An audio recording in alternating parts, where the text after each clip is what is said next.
चलिए, आज सभी छात्रों से एक निवेदन है और एक गुजारिश है। क्या आप भी अगर एक छात्र हैं, आप भी चाहते हैं कि आपकी आवाज़ों को कोई सुने, तो अब समय आ गया है, एकजुट होकर हम लोग अपनी आवाज़ों को रख सकते हैं। और कहाँ? तो जंतर मंतर में सोनम वांगचुक सर के साथ।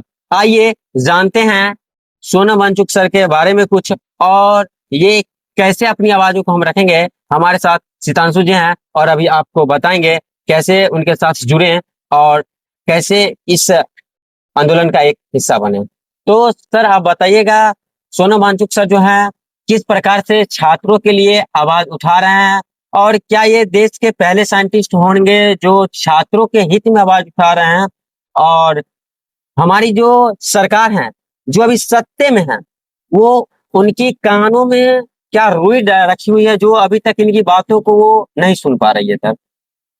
ये शिक्षा से रिलेटेड ये चीजें हैं और शिक्षा से रिलेटेड चीजें और मुद्दे हैं, तो यहाँ पे टीचर्स को एकजुट होना चाहिए था, लेकिन हमारे साइंटिस्ट यहाँ पे आगे आए हुए हैं और शिक्षा में बदलाव लाने के लिए क्रांतिकारी स्टेप लिए हुए हैं और आमरण अनशन पे बैठे हुए हैं।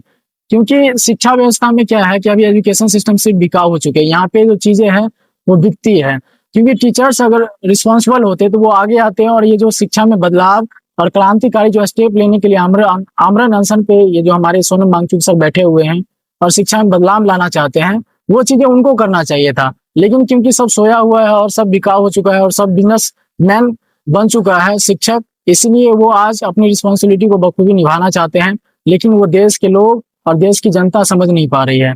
आज शिक्षक के साथ साथ स्टूडेंट को भी वहां पे होना चाहिए था। लगभग 22 लाख स्टूडेंट नीट में एग्जाम देता है, लेकिन आज उनकी जरूरत है तो वो वहां पे एक भी नहीं दिखाई देते हैं। सब अपने घरों में बैठे हुए हैं कि कोई हमारे लिए आएगा और बदलाव के लिए क्रांतिकारी स्टेप लेगा, सोचेगा, सरकार से लड़ेगा, लेकिन वो चाहते हैं कि हम घर में बैठे रहें, अपना कंफर्टेबल जो लाइफ है वो जिए।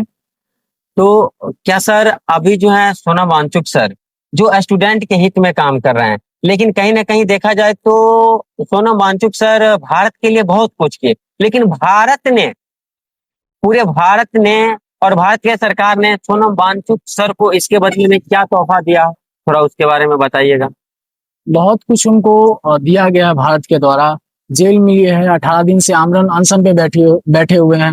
लगातार बदलाव की जो क्रांतिकारी स्टेप है वो लेना चाहते हैं, लेकिन न भारत की सरकार सुन रही है, न भारत की जनता सुन रही है। हमने कभी भगत सिंह को या गांधी को नहीं देखा है, लेकिन सोनम सर में वो सभी चीजें दिखती है, अहिंसा भी दिखती है और क्रांतिकारी विचार भी दिखते हैं बदलाव के लिए। इसलिए हम सभी चाहते हैं कि सोनम वांगचुक के साथ खड़े रहे। खड़ा होना ही सबसे बड़ी बात नहीं है कि वीडियो बना दिए या स्टेटस लगा दिए, ये कोई बड़ी बात नहीं है। कोई 5 साल का बच्चा भी ये कर सकता है। खड़े होने का मतलब है कि इस क्रांतिकारी स्टेप में और इस क्रांतिकारी बदलाव में हम सबको एकजुट होना है और इस क्रांतिकारी बदलाव में हमें एकजुट होकर संसद की ओर जाना है। लेकिन सर देखा जाए तो कहीं ना कहीं काफी दिनों से हमारे धर्मेंद्र प्रधान जो हमारे यहाँ के एजुकेशन मिनिस्टर है, और कहीं ना कहीं उनको इस्तीफा के लिए काफी समय से बोला जा रहा है, लेकिन वो सुन नहीं रहे हैं। क्या सरकार चाहती ही नहीं कि उनका इस्तीफा हो, या फिर इसमें कोई सरकार की साजिश है?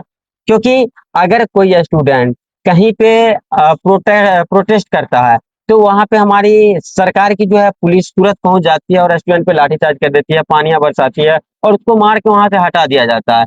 और सोनम वांगचुक सर जैसे वहां भी देखे तो पटना के जंतर मंतर में जैसे अभी लोग बैठे हुए हैं, जैसे कोई बाहरी से लोग तिरपाल वगैरह लेके आते हैं, जो बारिश के कारण वहाँ के जो भी स्टूडेंट हमारे सोनम वांगचुक के साथ सर के साथ वहाँ पे उपस्थित हैं और उनके सपोर्ट में जो है उनको रक्षा दे सके, या फिर कोई खाना लेके जाता है तो पुलिस जो है बाहर ही उनको रोकती है। तो इसके बारे में आप सरकार से क्या कहना चाहेंगे?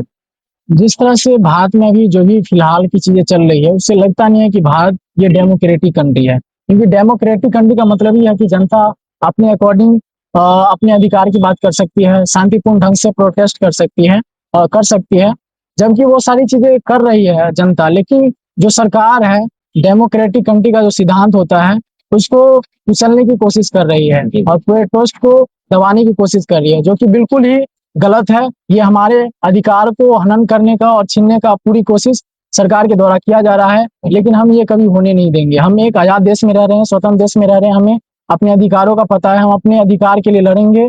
इसके लिए हम मर जाए, बर्बाद हो जाए, उससे हमें कोई मतलब नहीं है, लेकिन हम अपने अधिकार के लिए और स्वतंत्र जीवन के लिए हमेशा लड़ते रहेंगे। कहीं न कहीं देखा जाए तो भारत में बहुत सारे हमारे दिग्गज नेता रहे हैं जो अनशन पे आमरण बैठे हैं। जैसे आज से बस कुछ समय पहले की बात किया जाए तो ज़्यादा दिन पहले की बात मैं नहीं करूँगा, बस 2011 की बात करूँगा। जो अन्ना हज़ारे जो थे हमारे अच्छे नेता में से एक नेता आते हैं और अन्ना हज़ारे ने 13 दिन का आमरण अनशन किया था। तो फिर भी उनकी बात सरकार सुन ली थी, क्योंकि उस समय सरकार किसकी थी? बीजेपी की तो थी नहीं। तो बीजेपी अगर कोई भी गलती करती है तो डायरेक्ट थोपती है कांग्रेस ने किया, किसने किया तो कांग्रेस ने किया। इससे अच्छा कहीं तो कहीं न कहीं अगर आज हम लोकतांत्रिक राज्य में रहते हैं, तो कहीं न कहीं तो इससे अच्छा था जब हमारा देश आज़ाद नहीं था। क्योंकि जब महात्मा गांधी अनशन पे बैठे थे, आमरण अनशन पे, तो उस समय भी ब्रिटिश सरकार ने उनकी बातों को सुना। लेकिन अभी जो है सरकार सुनने को तैयार नहीं है। तो इसके बारे में आप क्या कहना चाहिएगा? देखिए, यह नेता जो है, नेता आएंगे जाएंगे, ये हमारा भारत नहीं है, ये हमारा अस्तित्व नहीं है। हमारा अस्तित्व है भगत सिंह जैसे लोग, महात्मा गांधी जैसे लोग, सुभाष चंद्र बोस, भीमराव अम्बेडकर जैसे लोग, इनसे हम जाने जाते हैं पूरे विश्व में। ये नेता अपनी रिस्पॉन्सिबिलिटी को लेना नहीं चाहते हैं, ये आएंगे जाएंगे, लेकिन सोनम वांगचुक जैसे व्यक्ति अगर एक बार चले गए, ये 100 वर्षों में आने वाली नहीं है। तो ये हम आम इंसानों को समझना पड़ेगा। सरकार सुनती है नहीं सुनती उससे कोई मतलब नहीं है, सरकार हमारी है और हम अपने अकॉर्डिंग चलाना चाहेंगे उसे। ठीक है, तो उसके लिए हम प्रोटेस्ट करेंगे और इसके लिए तो बदलाव की क्रांतिकारी है, इसमें आगे आएंगे और बदलाव लाएंगे। इसमें हम दर्शकों से अनुरोध करना चाहेंगे, आप लोग ज़्यादा से ज़्यादा इस वीडियो को शेयर करें और लोगों तक पहुँचाएँ, क्योंकि ये जो अनशन था अब एक रैली में तब्दील होने वाला है, क्योंकि पैदल मार्च यानी पैदल यात्रा शुरू होने वाला है सोनम वांगचुक सर के साथ, और ये यात्रा जंतर मंतर से संसद की ओर होगी। तो ये यात्रा कब और किस दिन शुरू होगी, इसके बारे में सर कुछ बताइएगा? ये 20 जुलाई को स्टार्ट होने वाली है। इसमें हम सभी स्टूडेंट्स और सभी जो हमारे इंडियंस हैं, सिटीजन्स, उनसे अनुरोध करेंगे कि आप ज़्यादा से ज़्यादा पार्टिसिपेट करें इसमें, ताकि सरकार पे दबाव बने और जो हमारी मांगे वो पूरी हो सके। और सभी से यही रिक्वेस्ट है कि ज़्यादा से ज़्यादा वीडियो को शेयर करें और इस जो क्रांतिकारी बदलाव है इसमें आगे आए और अपनी भागीदारी पेश करे और अपनी जो क्षमता है उसका जो प्रदर्शन है वो करे शांतिपूर्ण ढंग से। Thank you so much. Thank you.